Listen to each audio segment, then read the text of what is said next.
Okay, well, welcome back. It's been a while since we did our last installment of this series. Much has been going on in my life and in our lives, and really just resting in the trust of the unfolding and the process and not trying to force anything. So today we will move on to the next part of my story. And it's going to be less about the details and the story and more about the experience, the impact, and some important pivotal moments that showed up during that time and how it weaves into the now and how it's impacted me, and in speaking about my own story, how it has also impacted others that have been through similar experiences when it comes to childhood sexual exploitation. And today I would love to just reveal and introduce more of Happy and I would love to drop into a bit of a connection between us to make sure that we are rooted in ourselves and in our connection to Divine Mother and Divine Father, Goddess, God, and really anchor that love, that connection, that transmission in our hearts. So I would love to just invite Happy and I just to take a moment to drop into connection with each other, just resting in connection through our eyes, through our breath.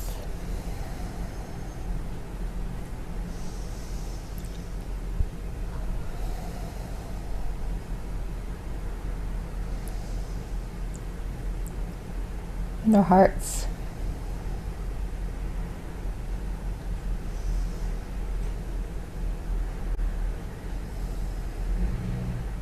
I'm so grateful that you are here holding this space with me, and all the ways that you support me.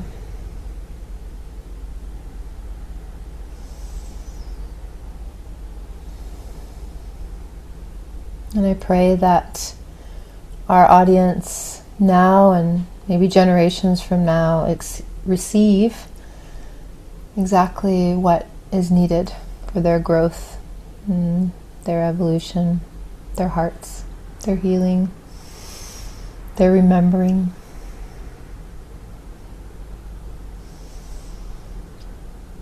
Thank you. Thank you. And I would love to offer a prayer to start as well. So, Divine Mother, Divine Father, blessed be this day.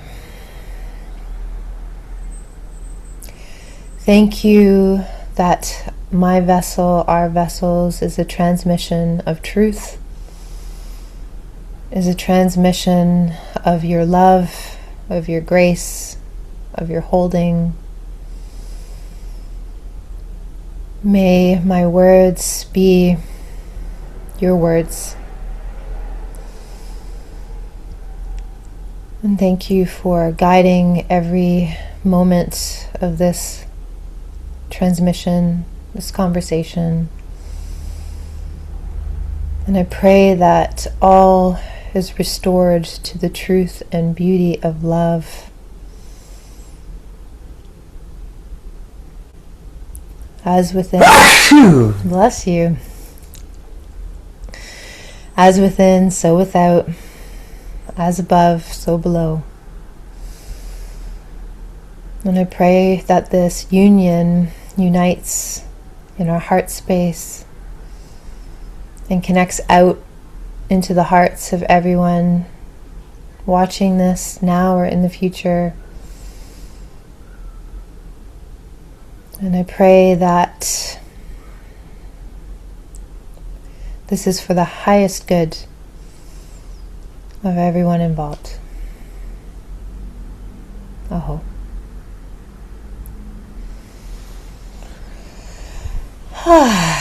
Okay, so we're going to move into the actual time without getting into details. What really landed in me over this period, because we were doing these basically weekly, but then it ended up being bi-weekly, and I think this last stint has been over a month, and I've been deep in a portal of transformation, creating my own program with a dear sister of mine, as well as being a part of a program that has been deeply transformative, but also requiring me to slow down and rest more and receive more and just allow for a deeper integration. So it hasn't been easy. I was meeting parts of myself over this time that it's a layer, and another layer of these parts revealed themselves, and I just needed time to honor them and to honor me. And I feel ready again to share more. So that is where we're at.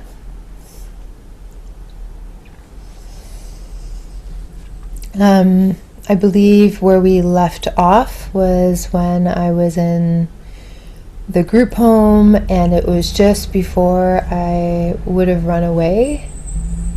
Something like that. I don't know exactly where we left off, but I'm just going to trust the process. So happy if you have any guiding questions to support this next chapter. Yeah, for sure.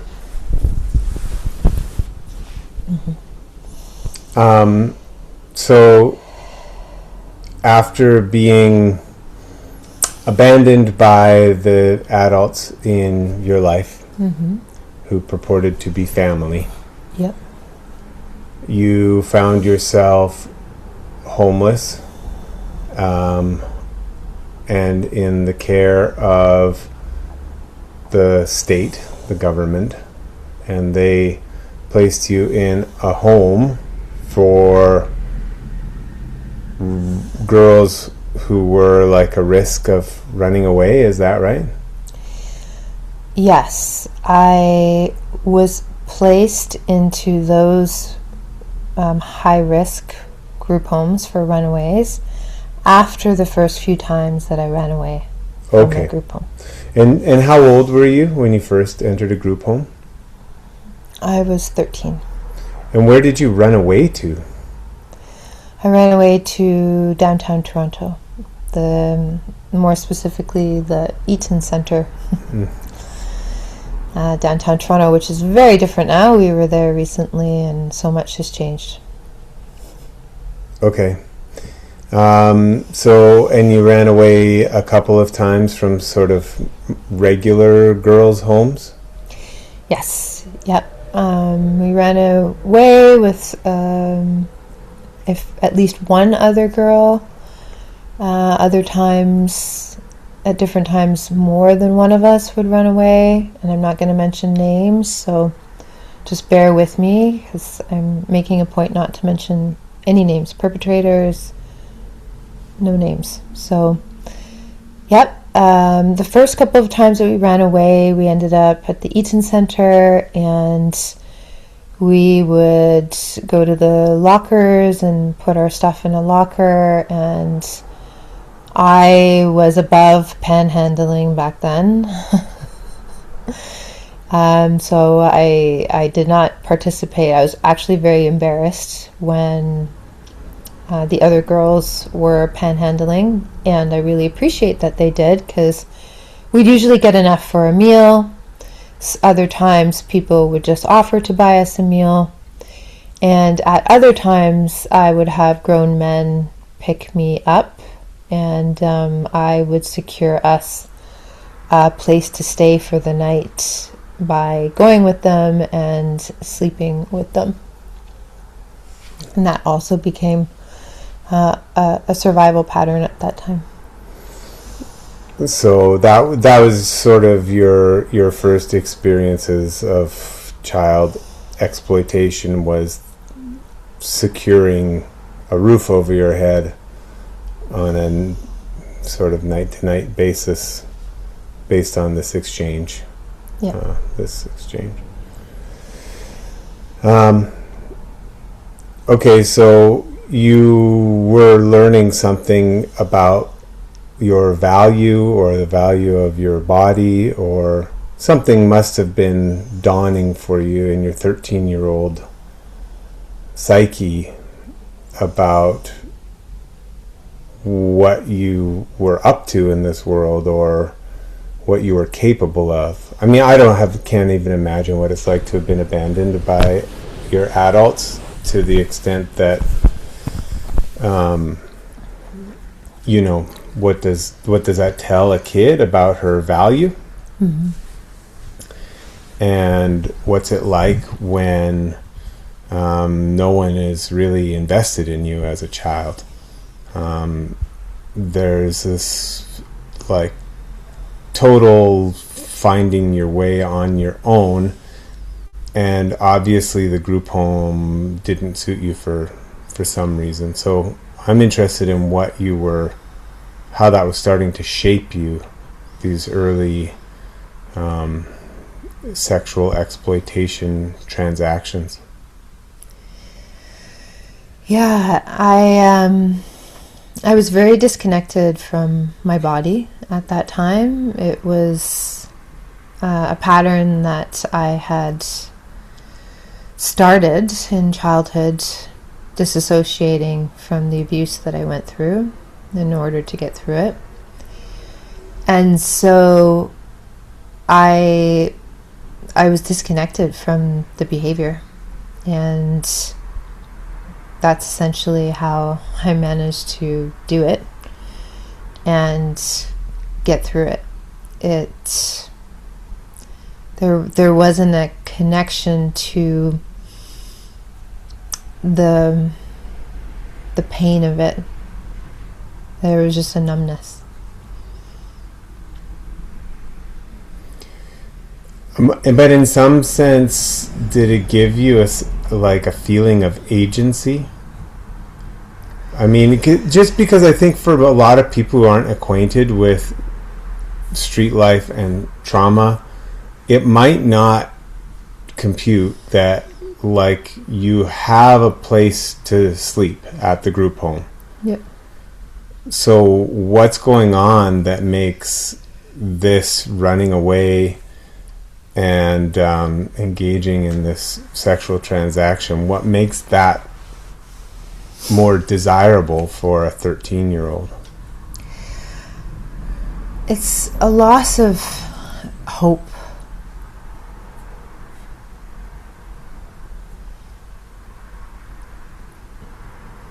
It's a loss of connection. It's a loss of having people that I feel really get me or got me. And it's a sense of giving up in some ways. And in other ways, yeah, it is. I struggle a bit with owning that there was an agency in it. It didn't really feel like agency. It just felt like I had given up. I had stopped caring about my life. So yeah, it's agency is a kind of self-destruction. Mm-hmm.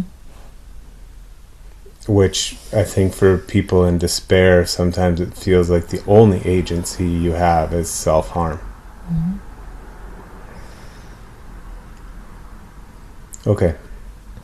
So anyway, somehow you end up back in the custody of the state. Mm-hmm. Yeah, we were picked up by the police, who identified us as runaways. Sometimes, early days of running away, it was uniformed police, questionable about young girls panhandling on the street corner of downtown Toronto. Usually it was something like that. Other times things had just gotten so despairing in terms of where we were going to sleep and stuff, we would turn ourselves in and decide to go back for a bit. Okay, so then eventually you're moved into this kind of more like high security kind of group home? Yep. Then there were several group homes in Toronto for high risk runaways. And one was a more of an emergency acute crisis group home. And so you would wear pajamas there to ensure pajamas, no shoes, no access to your shoes or jacket, as a means to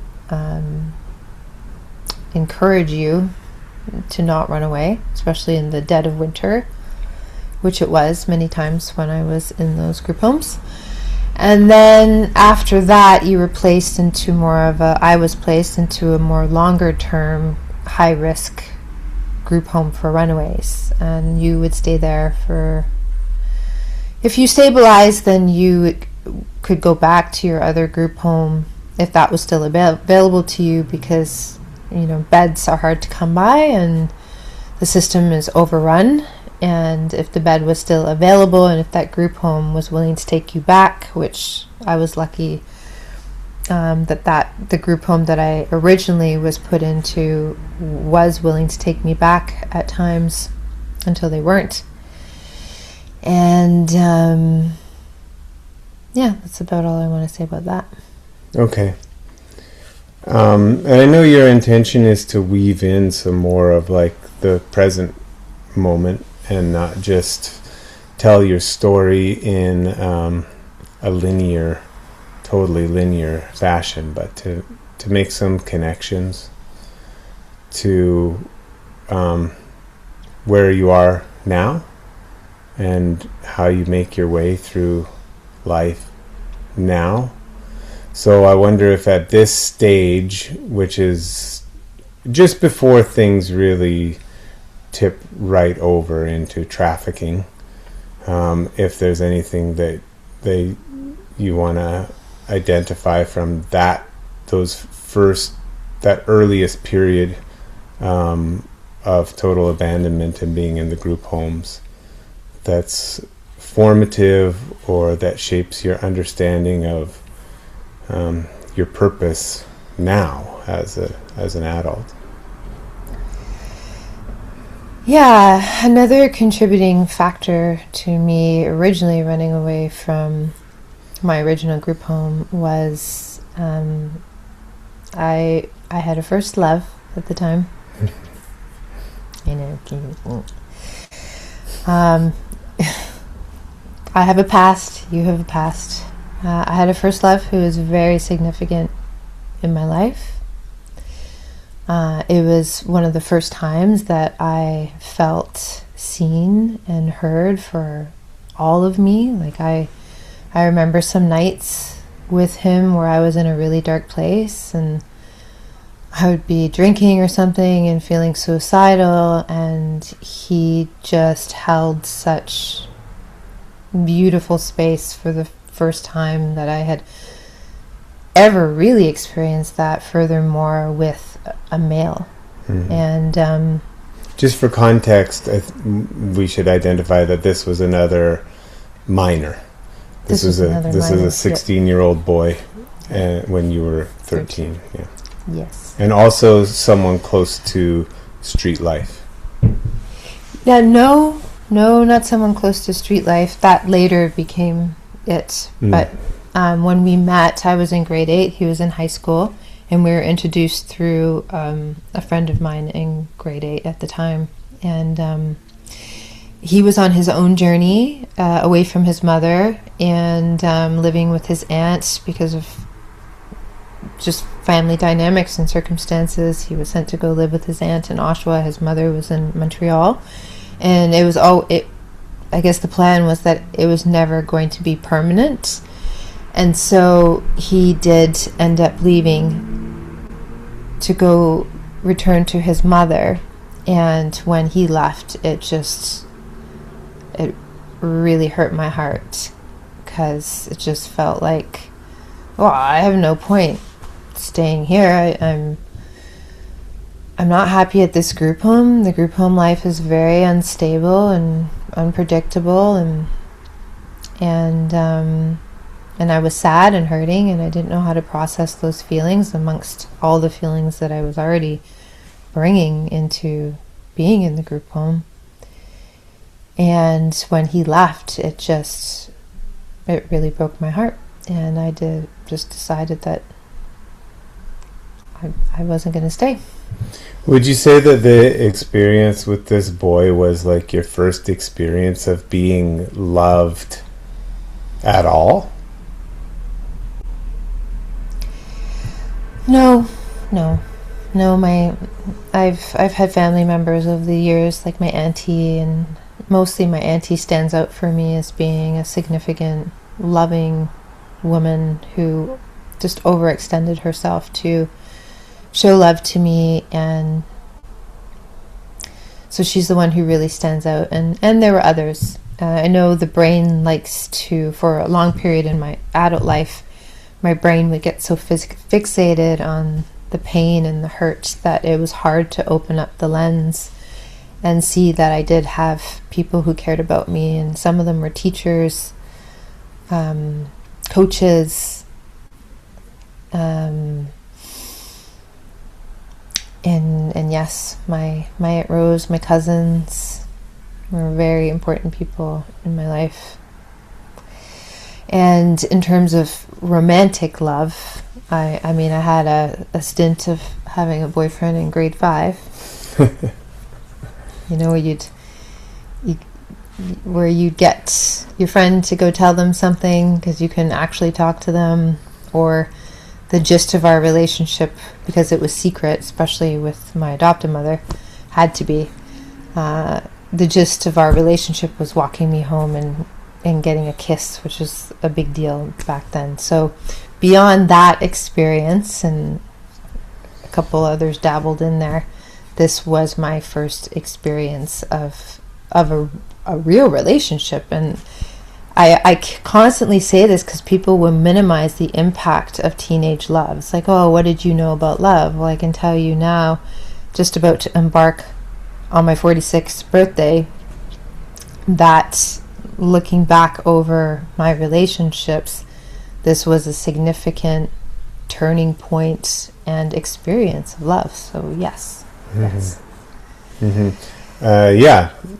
As something of a transformational experience, being loved at age 13, but then also it sounds like in there was a bit of an experience of abandonment too, when the boy had to go back to the custody of his mother in a different province, that sort of initiated or accelerated this self-destructive behavior. Yes.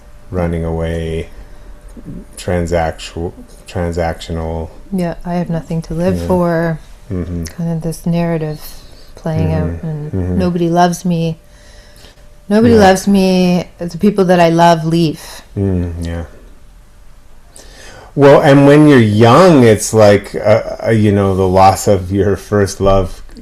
A young person might catastrophize anyway. Yeah. But when really there aren't committed adults, invested adults supporting you, or the ones you can name in hindsight, are half of them are professionals being paid, to participate in your life.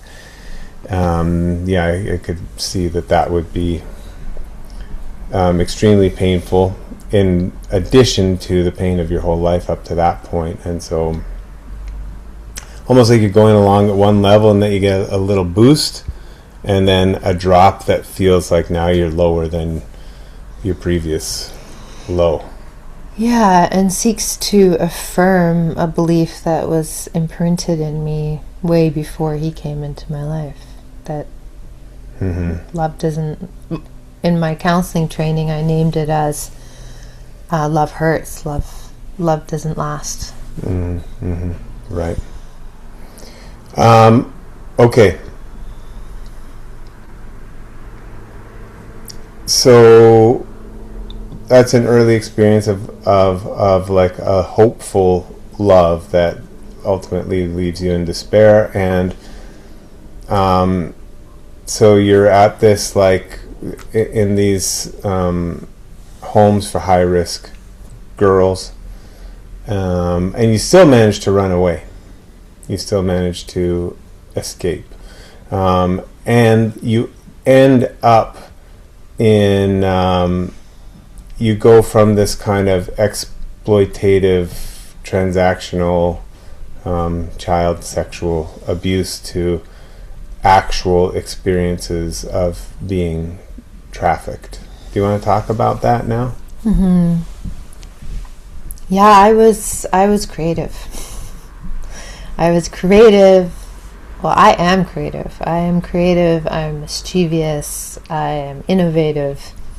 And as I mentioned in the previous video, I was the Don Juan, and I know you correct me on that, but I still like Don Juan. I was the Don Juan of the group home. And I had a button for justice. And of course I did. What you mean is you were like the boss of the other kids. I was the boss bitch, yes. Not Don Juan as in you were romancing the other girls or seducing the other girls. I was not seducing the other girls. I was the... You mean like the Don Corleone of the group home, not the Don Juan. Right? I think. Most people... Don Juan has a sexual connotation, so... Yeah, I had a button for justice. I was the one that the other girls came to when they had an issue in the group home, and I did not always solve it in the best way. I was ferocious. Like, talk about dark mother. She existed in me back then. It was just like, people got to know that, well, the rumor was Tree is crazy.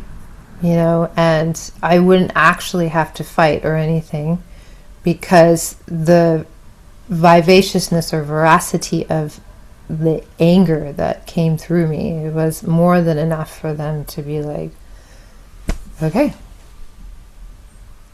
we'll leave them alone. And that's a pattern that continued to play out, and not in the best ways, and I had to learn how to rein that in and channel it and direct it in more productive ways. But it's what I knew back then.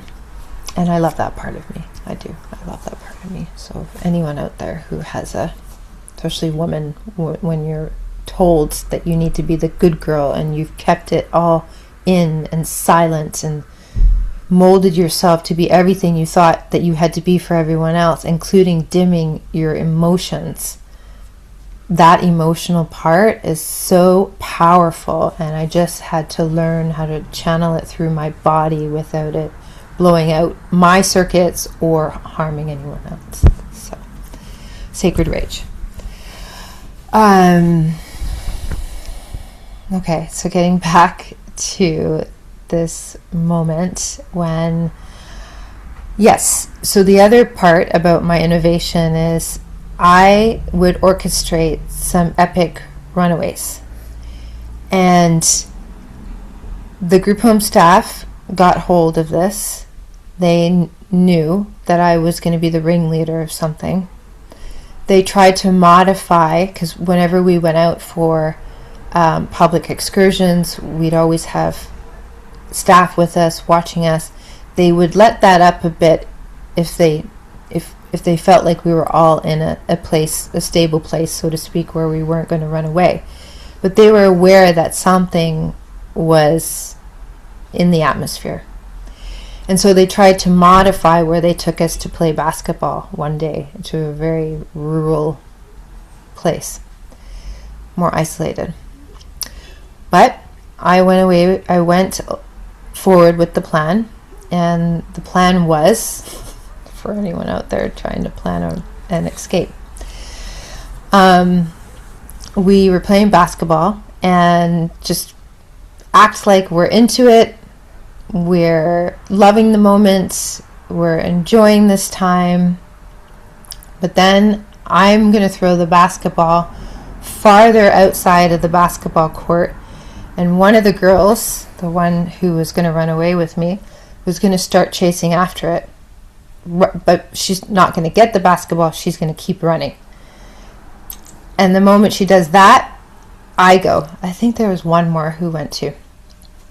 Anywho, the staff, they proceeded to chase after us. I remember they got into our van. We had this old rickety van, and they were like trying to cut us off on certain streets and trying to follow us, and just yelling like, Tria, not even speaking to the other girls, but Tria, don't do this. And I was just like, I'm doing this. So that's what happened. I remember we kind of hid out in that town for a while, because the van was cruising around, and then we made arrangements to get picked up and back to Toronto, back to downtown Toronto. What do you mean you made arrangements? Those arrangements were made beforehand, so we got access to a phone and made a phone call to a person who came and picked us up and transported us to downtown Toronto. Don Juan. What do you mean? Yeah. Okay. So, what happens with how I get into sex trafficking is one of my girlfriends, well, there's a series of events. There was a softer landing into sex trafficking before pimps became involved. And the softer landing was one of my group home girls, roommates, was connected to the Chinese mafia. Don't ask me how. 16 years old or 15 years old and connected to the mafia. So these mafia, Chinese people, would put us up in hotel rooms, and then Chinese men would come in and choose. We would be in like 3 different motel rooms. They're actually nice hotel rooms. And these men would come in and choose who they would want to sleep with. So this was my soft introduction, so to speak, beyond the behavior of survival and exchanging sex for a place to stay. This is where it became about the exchange of money. I didn't see that money. It started then. I would see some of that money, but it would go to this network of people who were connected to this other group home girl. And that would last for a while until it didn't. And then my other girlfriend, she had become, I don't want to say practiced, but she had become accustomed to standing out on street corners. And so she had suggested this to me. And I went along with it. And we were probably out on the streets of downtown Toronto for a week, maybe, working on our own, until I and her get picked up. I don't know if I want to say race, by these two men. And they asked me, who am I working for? And I am sassy, and I was sassy. I was like, what do you mean, who am I working for? I'm not working for anyone, I'm working for myself. And he proceeds to tell me that that's not how it works out here. If you're going to be on the streets and selling yourself for money, you have to have protection. You have to be essentially owned by a man. At that time, he didn't use any sort of language around pimps, nor did I have awareness of that. And I continued to be like, no, well, we've been doing this. What do you mean? I don't need to do that. We've been working without any sort of man.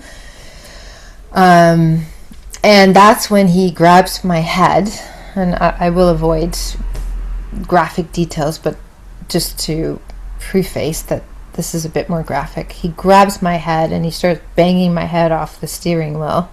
He grabs my, literally turns around. He's driving, and he has the other guy in the other seat who takes the wheel. Literally grabs my hair and starts banging my head off the steering wheel. Okay, he got my attention. I was not expecting that. I was not expecting that. And he just let me know that that's not how it works. And he was now my man. And when he dropped us off at the corner again, he would be driving around watching us if I thought that we were going to get away or whatever. And then he would be checking in and picking us up at the end of the night. I don't know, something shifted in me then. I really was not expecting that reaction. I was not expecting that reaction. And that was the beginning of one of my relationships with a pimp. So you're, what, at that point, like 14? Ages, I'm not going to talk in the linear ages. Okay. Just know that this was from 13 to 16 that I was involved in sex trafficking. Okay. And, but the point is that this was an adult man. Yeah. In his 20s. An adult man in his 20s, and that you were between the ages of 13 and 16. But because it is going in a linear order, and you were 13 at the group home, we know this is the progression. So yeah. Okay, and so there's an assault. Mm-hmm. There's physical violence and an assault, and you're informed that you are now owned. You'll be watched, mm-hmm.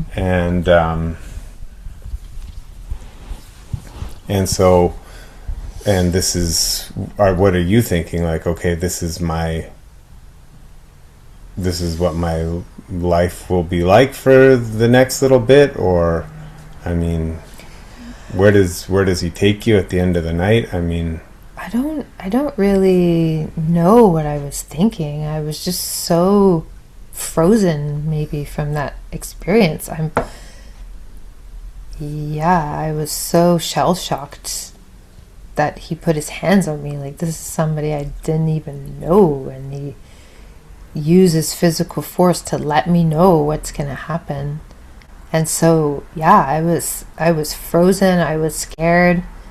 It's not always easy for me to be scared, but I was scared. There was also a part of me, that I can look back and was like, kind of like Stockholm syndrome. Well, wow, if it's that important to, if it's that important for me to be this guy's, whatever he would call me, then his girl, one of his girls.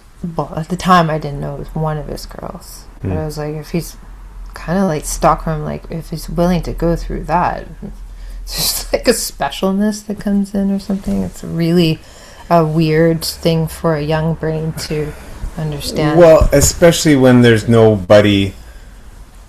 actually nobody who's willing to take a risk, mm-hmm. to invest in you. Except this is a risk. Mm.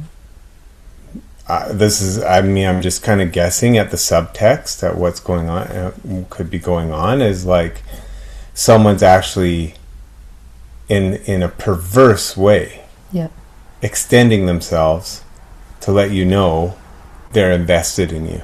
Yeah, and you're mine. Which is something that for a child, I won't even say you, but for a child to be adrift in the world with no adult really invested to the extent that they would go out of their way for that child, there must be on some psycho-emotional level that the child is looking for someone who will take care of them, totally. Who will guide them, who will be invested somehow. Yep. So that's I can see now when obviously this was not an example of divine masculine, And in my experience of divine masculine, it's like it's a holding, it's I got you, it isn't it, I'm invested in you, I'm not going anywhere. And it was a distorted, toxic, wounded experience of, wow, this person, it's not care, it's the language you're using, it's invested. This person is like passionate to be invested in me. Yeah, and obviously in a very transaction, or like a farmer is invested in an animal. Yep. They're willing. There's something around the energetics of the fight. There's a willingness to fight for at all costs. I don't know. It's like I said, it's in the distortion, but it does get translated later in life where that I get that passion. And I see what you're saying when you're like, obviously it's not divine. It's actually the opposite of divine. Yep. It's infernal. Yep. It's not. It's demonic. Demonic. Yep. But that is also can be confusing to an abandoned child, because it's not indifference. Yeah.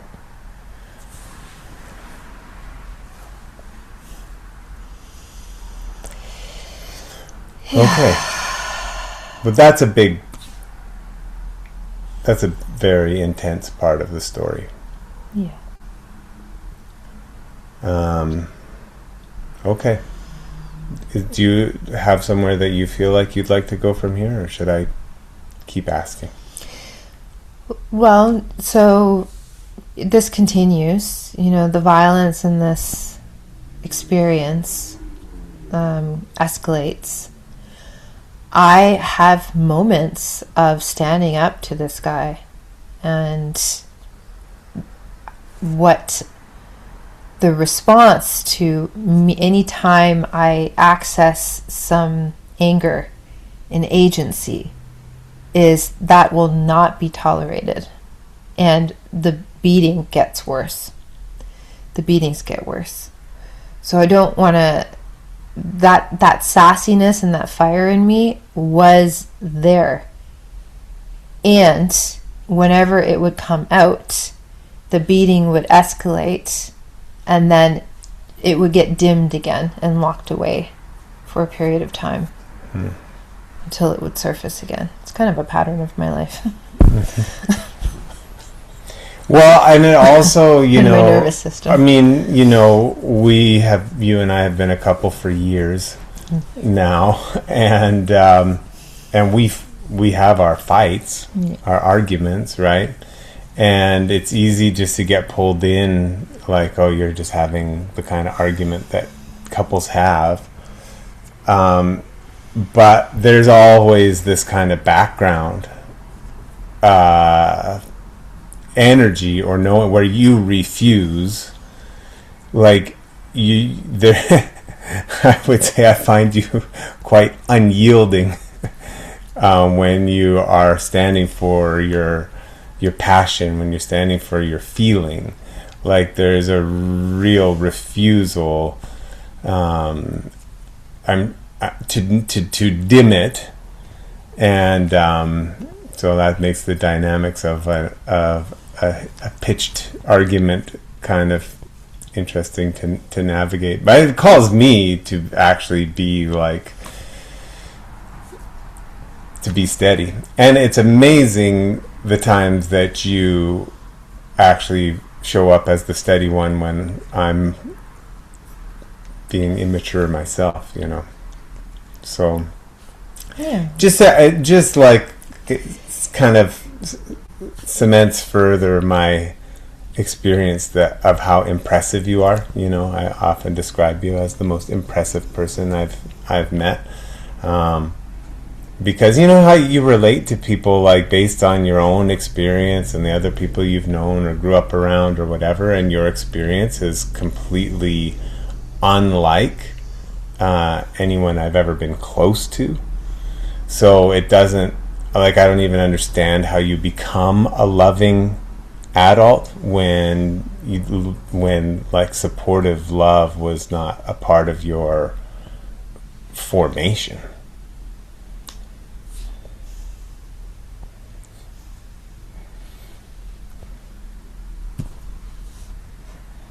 How are you feeling right now? I'm appreciating your words.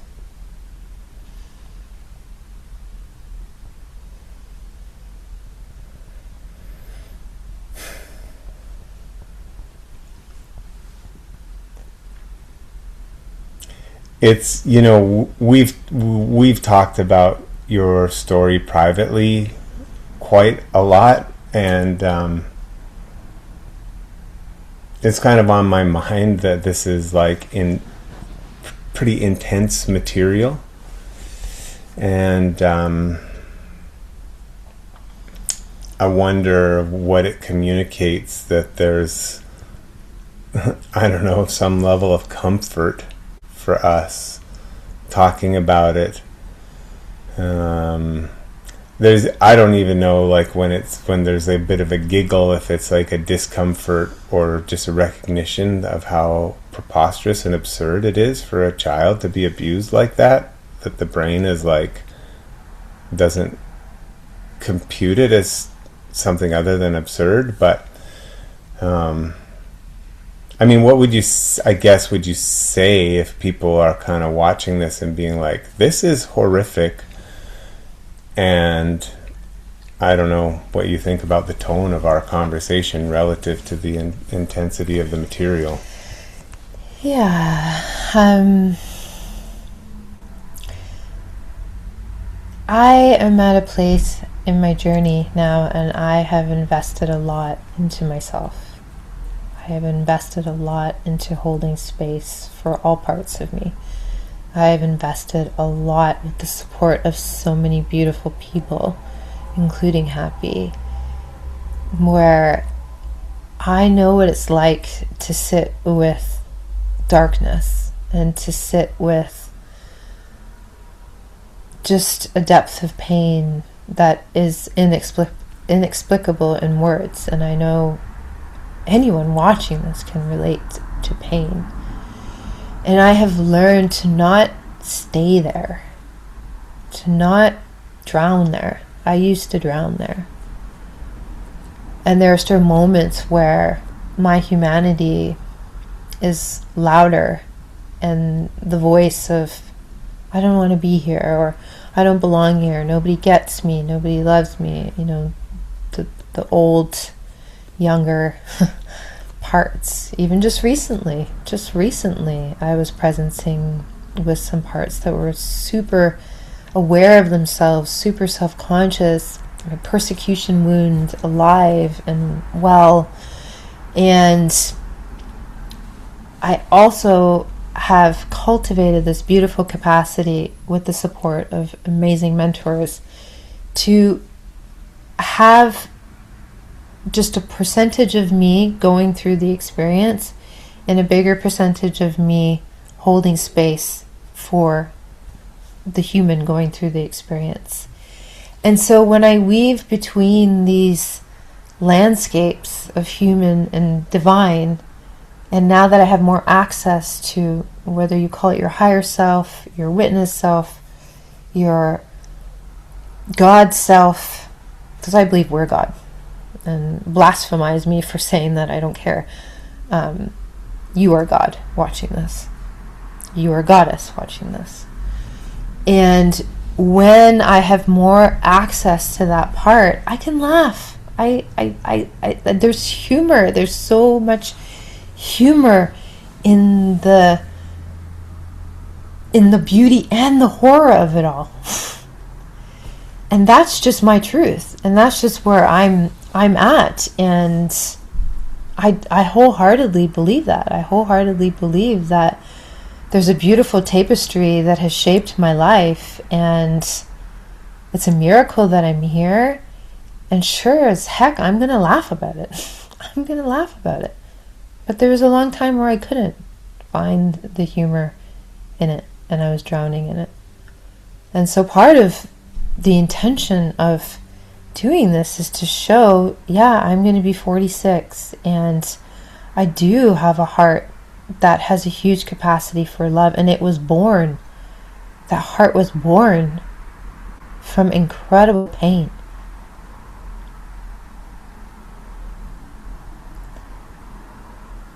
So I offer that as a seed of hope for anyone out there who just feels like there's no way through, or the pain is just too much for you to bear. Well, I also invite you to believe that you don't have to bear it alone, and you can reach out to me, you can reach out to Happy. You're not alone. So your ability to go into the pain and not stay there, which I also hear there is not avoiding it, but knowing how to engage with it in appropriate doses, maybe. And what it's like to go through that process and begin to transform the pain into actually to integrate it. That by integrating the pain into like a fuller expression of your true self, that the pain never ceases to be pain, but it's transmuted by being directed to this greater purpose, which is to fulfill a kind of dimensionality of your experience that informs you and enables you to help others and to sit here as an obvious demonstration that love conquers the darkness.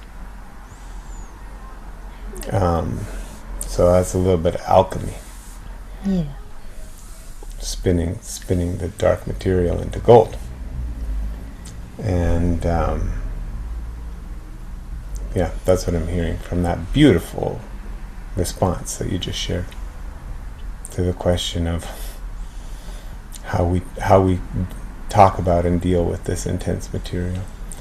There's also something about the gallows humor of it, about being able to laugh, to look the devil in his face and laugh, because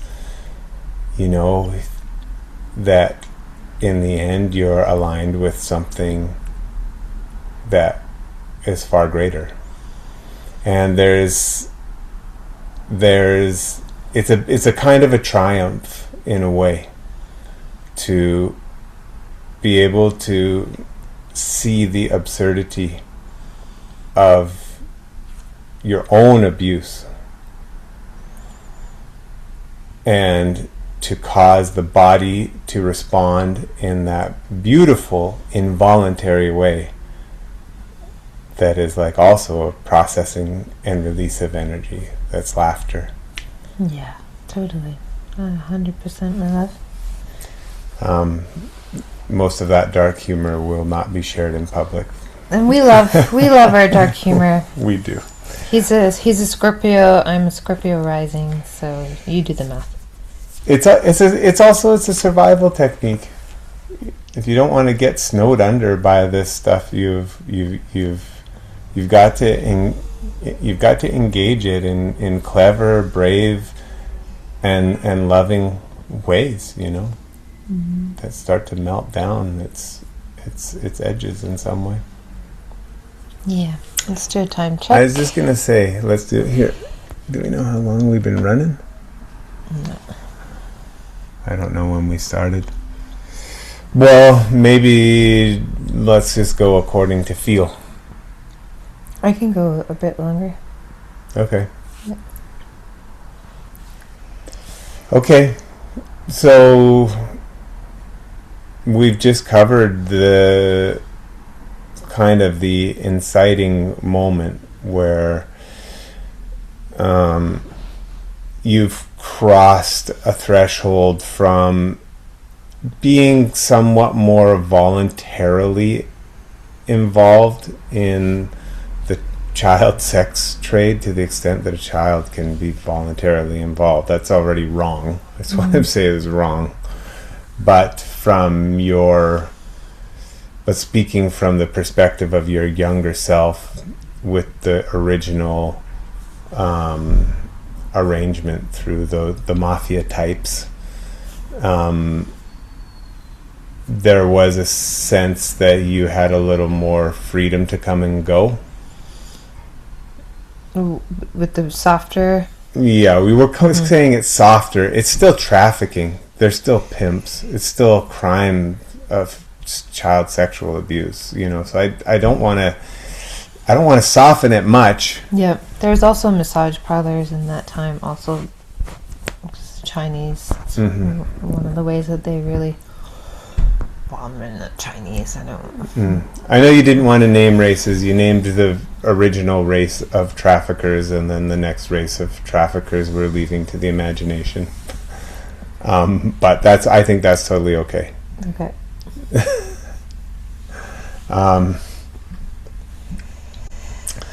Again, laughing at the absurdity of it, not because it's truly funny. Okay. The point is that when this human trafficker in particular violently claims ownership of your body, you've crossed a threshold into a kind of, and not to mention you touched on the escalating severity of violence that he would perpetrate against you. And so you've entered into some type of a captive situation, but you also mentioned that you had some sort of Stockholm syndrome.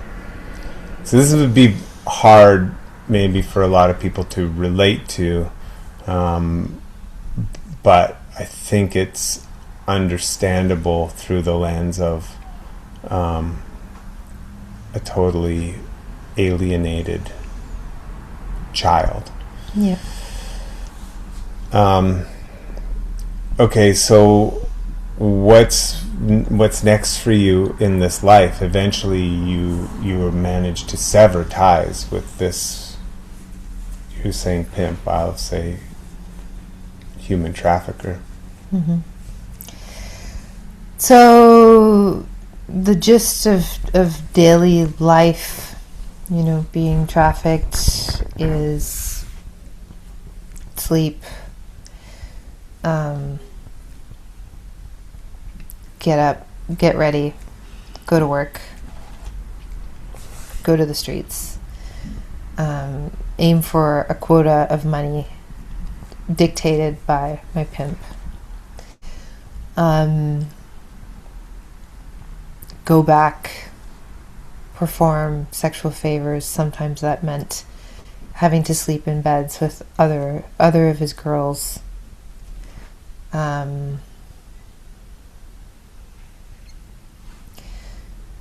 Living off of fast food and motel rooms, depending on the location that we were at.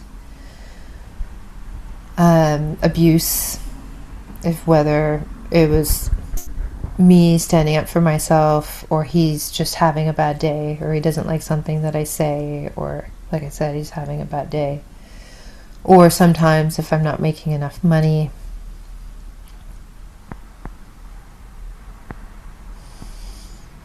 that's basically the life. You're with some other girls. For the most part, I was just with one of my girlfriends from the group home.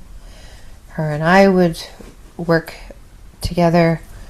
The other risks are other pimps trying to tell you that you need to be with them, and then your pimp and that pimp duels it out in different ways, getting into fights with other sex workers if they feel like you're infringing on their territory. This is where they say that you need a pimp because the pimp will defend you also from these girls, and been some violent incidences, not with me, but I've witnessed violent incidences between girls, between sex workers, and I'm mostly in this moment talking about adult women. So it's just, and of course you get into cars and you don't know how you're going to be treated. You don't know whether you're going to get dropped off. Even though I was so disassociated from that, there was a part of me that knew that every time I got into a car, there was a risk that I would never come back. And I just feel like the despair that I was feeling at that time, didn't really care. So everything's high risk. Your nervous system is constantly bracing for impact, whether it's impact from your client, your John, your trick, impact from the weather, standing outside in the dead of winter in Toronto, wearing almost nothing, wearing heels, whether you're fighting the environment, the elements, whether you're fighting the other girls, whether you're fighting your pimp or fighting off a trick. It's constant bracing for impact. It's constant death knocking at your door, and there's a consistent undertone, at least for me, of just numbing to it all. Yeah, because how else could you survive it?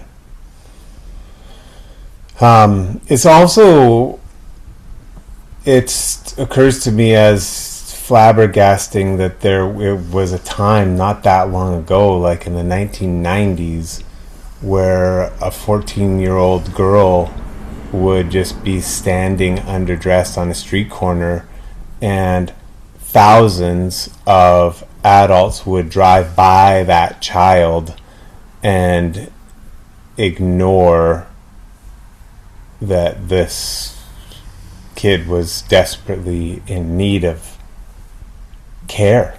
Mm-hmm. Yeah, well, you have makeup on, you're dressed, you have makeup, you're dressed like a grown woman. I'm not sure that everybody could necessarily tell my age.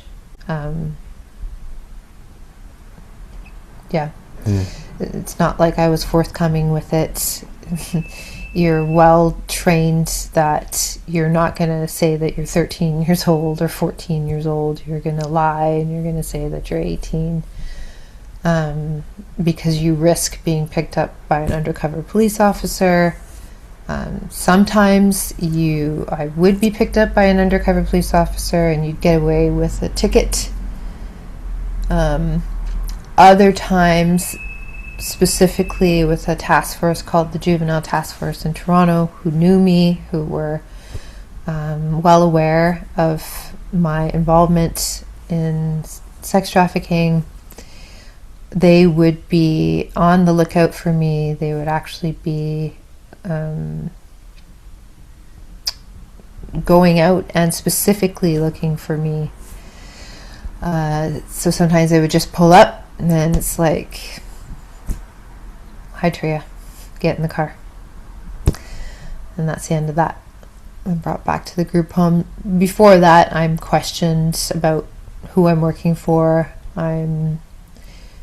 They do their best to let you know that whatever this person tells you, they don't love you, they don't care about you, that this is wrong, that they can't hurt you.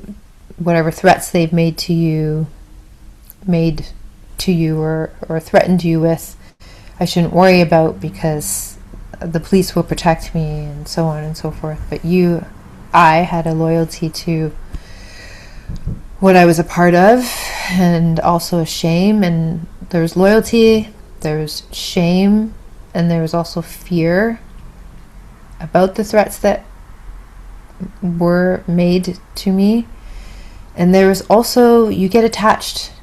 This is where the Stockholm comes in. You get attached. You become accustomed to a certain way of existence. I wouldn't say it was life or living, but you get accustomed to a certain way of existence, and you bring sex and everything else. Like I'm sleeping and being told sweet nothings by this person at times. And there's a part of you that wants to believe it. There's a part of you that wants to believe, well, I also had the evidence that when this person says to you, my pimp, nobody else cares about you. I care about you. Look at everything I do for you. I take good care of you. You don't need anybody else. There's a part of you that believes that, and there's a part of you that is also romanticizes that. It's very, very confusing to a brain and the vulnerability of a young girl who has never known complete self-worth and value. So my value now became how much money I can make, and I was invested in that.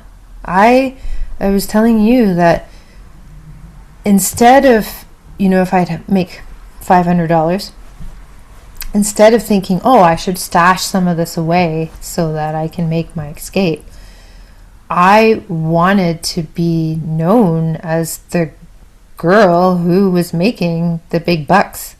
I was more invested in my value being tied into that than trying to save myself. Mm-hmm. And this is the thing, I remember a conversation we had with our friend who works in victim services, and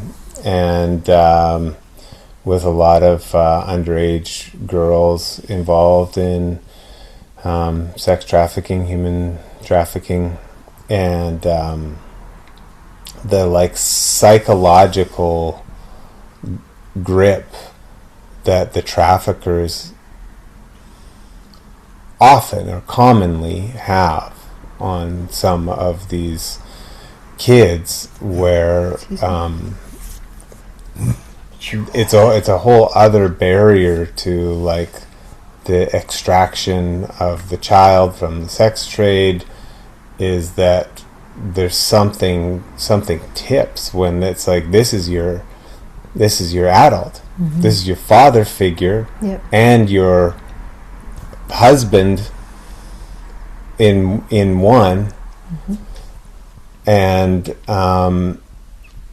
it could be very complex. And I think if you haven't been there, it's you can be as empathic as you want, but you won't really get it unless maybe you have had the experience of being devoted to someone who was bad for you in a milder way, and you can kind of extrapolate a bit, but it's a complex and difficult part of the equation, the Stockholm Syndrome. It is. Part of it. And this is where, in my work with women experiencing violence and abuse, we often hear the question, well, why didn't you leave? And the silent killer is the psychology of what is going on for a person who is staying in those situations. Yeah.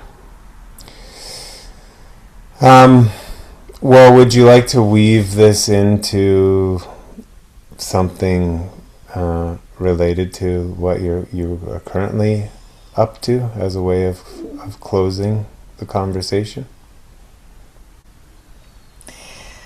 Well, maybe let's complete with this, because there's a succession of experiences before I finally exit at 16. But do you want to go through, because there's another significant trafficker? Yeah, but we could complete with this one. This today. Okay, complete with this trafficker. Okay. Yeah. Okay, so what is the eventuality here? So I had decided that I was done with this guy, and I was going to leave him. And I was with my girlfriend at her apartment, and I told him that I was leaving him. And at the time, he would weave between trying to be loving and then explosive. You're not fucking going anywhere. I will kill you.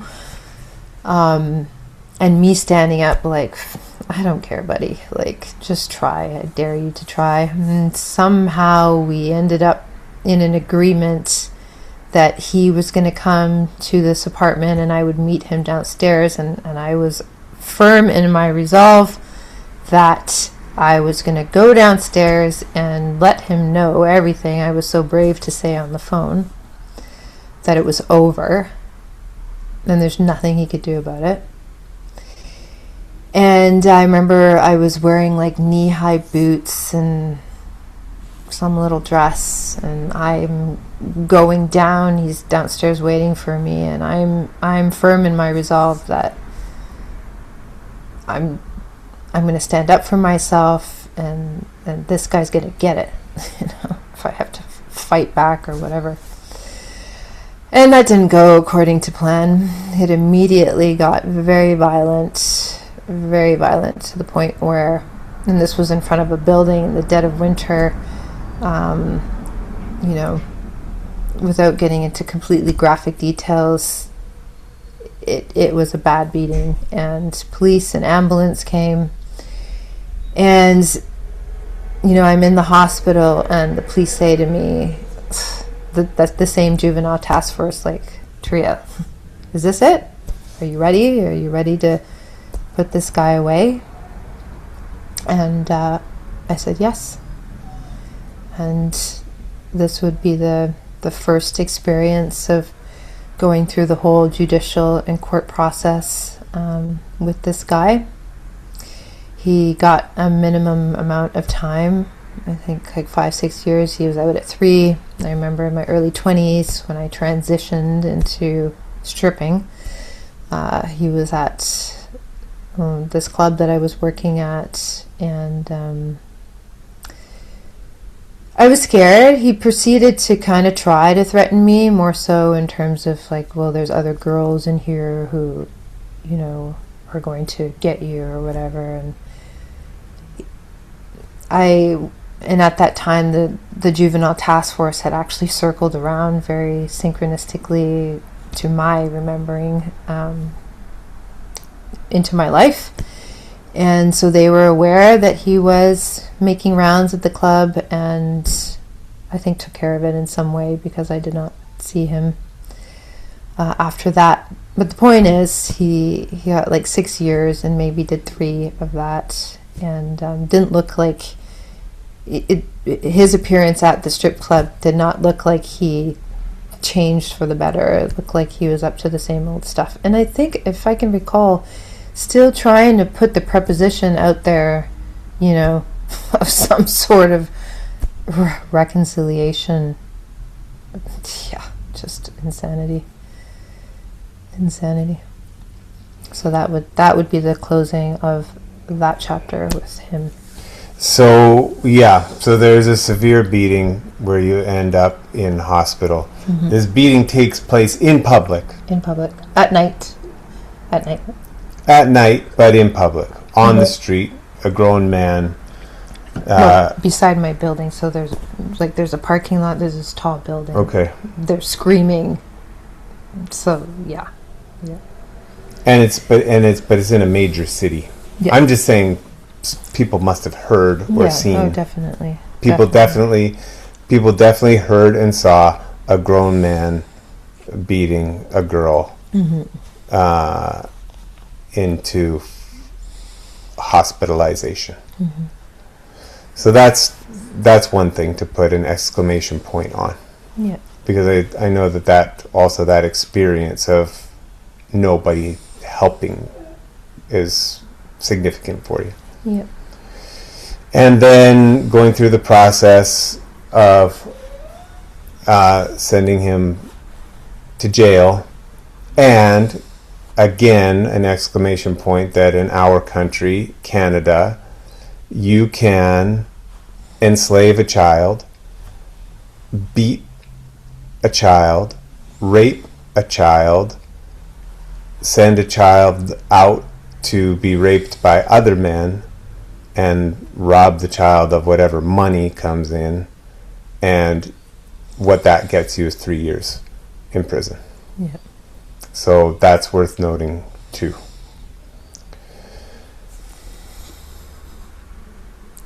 So, where does that leave us in the here and now? Yeah.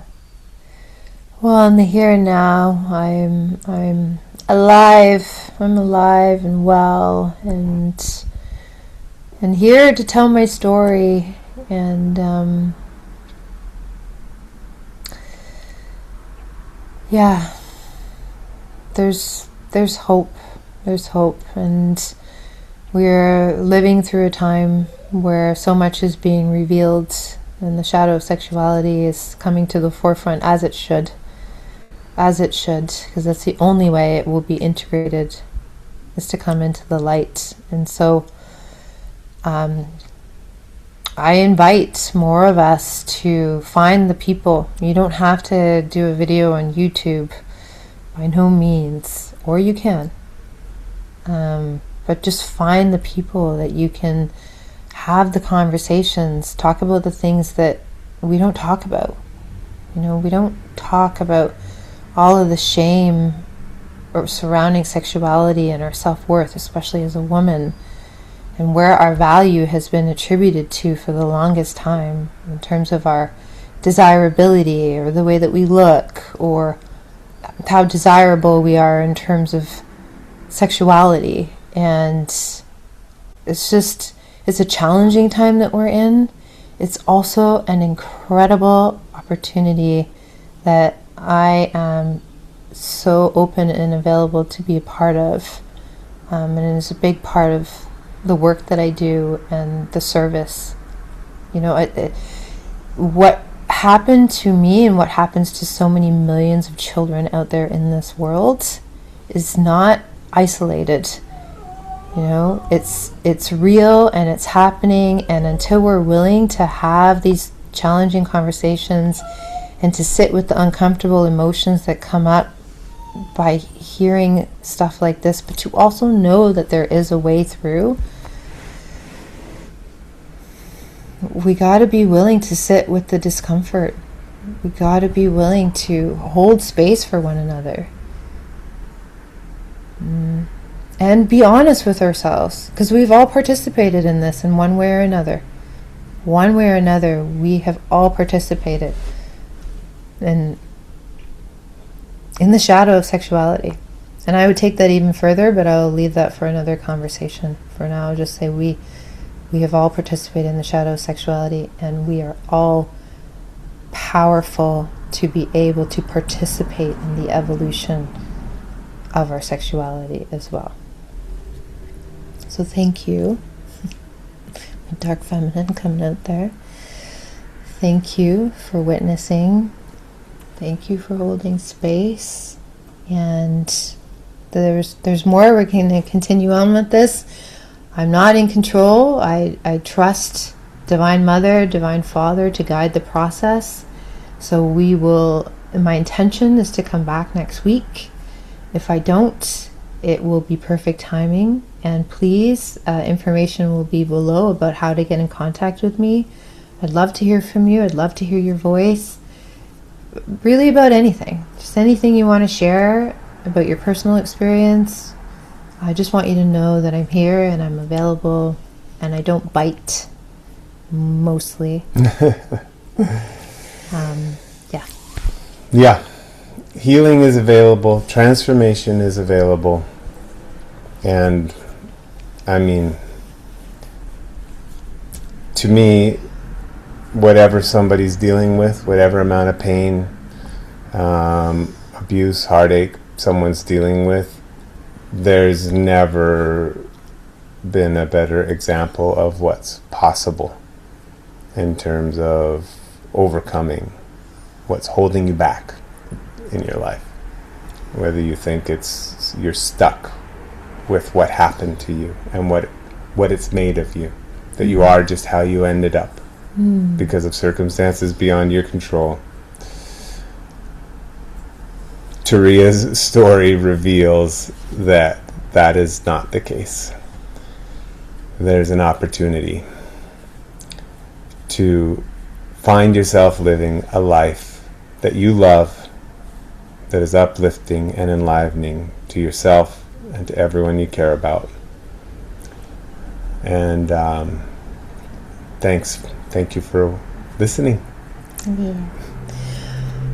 I would love for you to take us out with a little prayer, my love. Okay. Dear God, thank you. Dear God, thank you for these amazing lives that we are called to live. Thank you for my beloved Turia and our connection and our togetherness. Thank you for the opportunity to participate together in sharing the truth of your love and what it does to the forces of darkness and evil in our lives. And I pray for the safety of every child in a dangerous situation today. And I pray for the wisdom and bravery of all of us adults who have some kind of power to affect life on this planet in a way that tends more towards life and less towards corruption and death. Give us the humility and the bravery. And thank you for enduring love which conquers all my relations. Amen. Oh, thank you. All right, until we meet again. Bye for now.